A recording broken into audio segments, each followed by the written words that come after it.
Terima kasih. Bismillahirrahmanirrahim.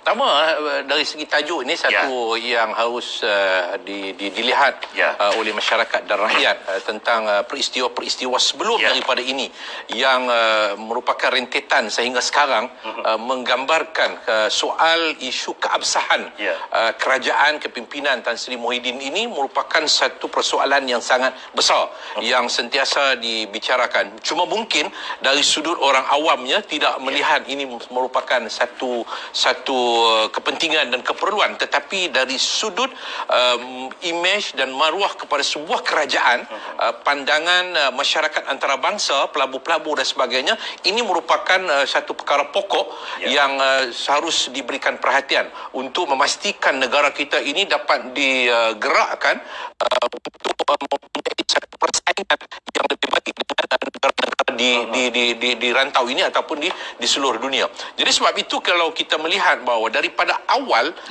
pembentukan kerajaan pengambil alihan Perdana Tan Sri Muhyiddin sebagai Perdana Menteri, kita melihat bahawa dia sebenarnya tidak pernah melepasi 108. Dia tidak pernah melepasi 108. Cuma pada waktu itu pada waktu itu Tan Sri Muhyiddin mengemukakan kepada Yang di-Pertuan Agong, dan ini telah pun diberikan komen oleh kepada yang berhormat Tun Mahathir, apabila Tan Sri Muhyiddin mengemukakan kepada Yang di-Pertuan Agong bilangan bagi pihak dia itu merangkumi 6 orang yang bersama dengan Tun. 6 orang bersama dengan Tun. Jadi bermakna bahawa dia mendakwa bahawa dia mendapat 114 kalau tak silap saya. Sedangkan kalau tolak 6 itu bermakna bahawa dia hanya ada 108. Dan ini merupakan satu saya fikir suatu yang tidak bermaruah lah, tidak bermaruah. Sedangkan jelas pada waktu itu Tun bersama dengan 5 orang, iaitu 6 orang bersama dengan Tun itu yang tidak menyokong Tan Sri Muhyiddin. Tetapi Tan Sri Muhyiddin mengambil atas sifat mereka itu sebagai MP daripada PBBM, Parti Bersatu. Oleh kerana dia sebagai Presiden Bersatu pada waktu itu mengemukakan satu surat mendakwa bahawa dia mendapat sokongan daripada ahli-ahli Parlimen Bersatu. Jadi ini merupakan satu yang sangat memalukan negara kita kepada pandangan mata dunia. Dan sebab itu selepas daripada itu, kalau sepatutnya bagi saya bahawa dia seharusnya berani untuk berhadapan dengan undi tidak percaya ataupun undi percaya. Ataupun dia sendiri yang membawa undi percaya bagi mengabsahkan kedudukan beliau sebagai seorang Perdana Menteri. Sehingga sekarang usul undi tidak percaya dan usul percaya itu tidak pernah melepasi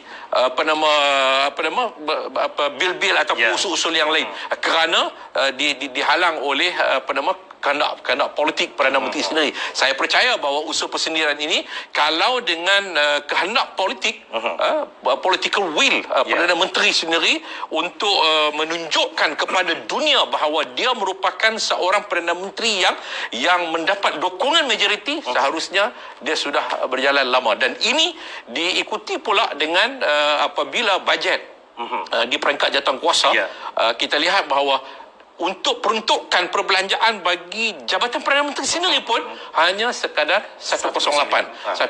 Dan kemudian di peringkat Kementerian Keuangan 106.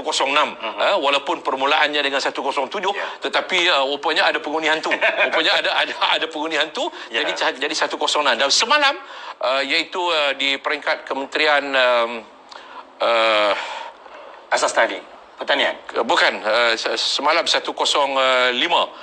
Satu kementerian, saya tak ingat kementerian apa, hanya mendapat 105. Jadi inilah bagi saya bahawa bilangan setakat ini yang tidak menggambarkan melepasi. Kalau berasaskan kepada 222, seharusnya kerajaan yang mendapat sokongan itu mesti 112. Tetapi oleh kerana berlaku kematian 2 orang ahli parlimen, jadi tinggal 220. Sepatutnya dia mendapat 111 sokongan. Tetapi hari ini jelas bahawa dia tidak melepasi 108.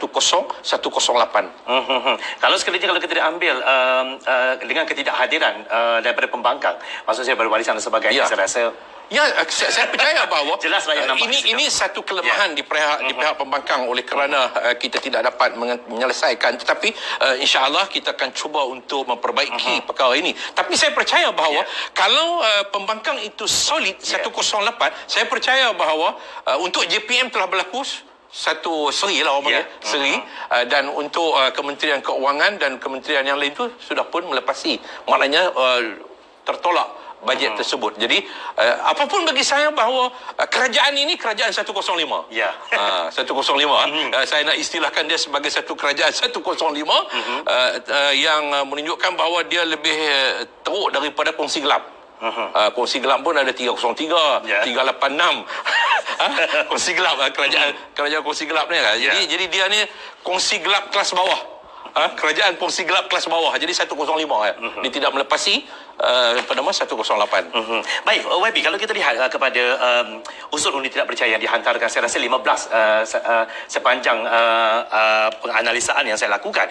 Baik, Speaker Dewan Rakyat Datuk Azhar Harun dikatakan seolah-olah cuba mengelak ataupun mengabaikan usul undi tidak percaya ini dengan meletakkan dia pada bilangan yang agak jauh. Okey, dan apabila ditanya mengatakan bahawa alasan yang kukuh baginya mengatakan bahawa adalah kerana ingin mengutamakan urusan kerajaan yang lain. Tetapi kalau dilihat bagaimana mungkin sesuatu urusan kerajaan itu dapat dijalankan ataupun sesuatu usul itu diperbahaskan di parlimen kalau sekiranya keabsahan kerajaan maksud saya keabsahan seseorang Perdana Menteri yang memimpin kerajaan, maksud saya kerajaan Perikatan Nasional sekarang ini tidak dibuktikan. Pandangan YB?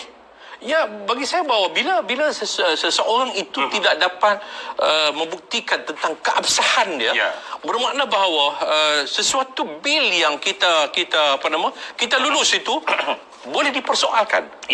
Boleh dipersoalkan dari sudut kesahihan dia. Sebab dia tidak pernah mendapat keabsahan tentang kedudukan dia sebagai seorang Perdana Menteri.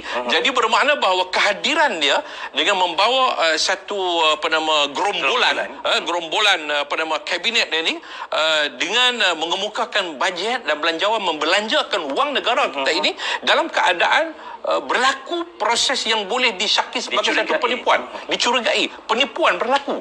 Jadi bagaimana kita nak meyakinkan masyarakat antarabangsa, sebab kita tidak boleh terlepas daripada keperluan meyakinkan masyarakat antarabangsa, khususnya masyarakat pelabuh, kerana untuk nak memajukan negara kita, memajukan ekonomi negara kita ini, kita perlu kepada pelabuh-pelabuh asing untuk memastikan supaya negara kita ini akan dapat bergerak seiring dengan negara-negara lain di rantau ini maupun di seluruh dunia. Jadi soal isu keabsahan ini merupakan perkara pokok. Sebab itu saya bersetuju dengan pandangan ini yang dikemukakan oleh Yang Berhormat Mulia Tengku Radali dan juga pandangan Datuk Zahid Hamidi dalam perbahasan di peringkat dasar. Dia mencabar kalaupun tidak undi tidak percaya itu, tetapi sekurang-kurangnya membawa undi percaya. Itu pihak kerajaan sendiri membawa undi percaya untuk meyakin. Jadi bermakna bahawa sekarang ni undi tidak percaya tak dibawa, undi percaya pun tidak dibawa. Kerana apa? Kerana dia tidak percaya kepada semua orang yang boleh memberikan sokongan kepada dia. Baik. Dan dia tidak percaya yang dia ada bilangan. Dalam